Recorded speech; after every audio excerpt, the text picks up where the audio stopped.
Hey there, Jonesy from NexaX 3D Support. Today we are going to manually send a print file using a USB thumb drive and a dongle if you need it like me.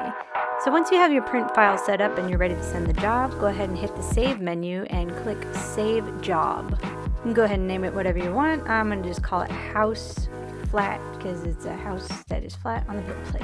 Package generation can take a while depending on how much slicing and dicing your part needs. So once you've got the green light from NexaX, you can go ahead and minimize your window. We can see that the file folder House Flat is now available on my desktop.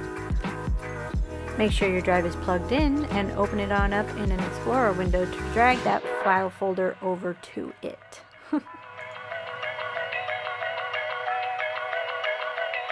Now we can see the House Flat folder is in there, and now we need to pull out this NXA file into the root of the thumb drive in order for the printer to be able to see it. So now you can go ahead and eject the thumb drive, and now we are going to plug it into the printer. Alright, so let's see if I can plug this in correctly the first time. I feel like I always have to flip it. And we have a success. The printer is seeing it. Let's go ahead and go into our print queue, choose USB, and now we can see that the House Flat file is in there. Feel free to reach out to our support team with any questions, and happy printing, everyone.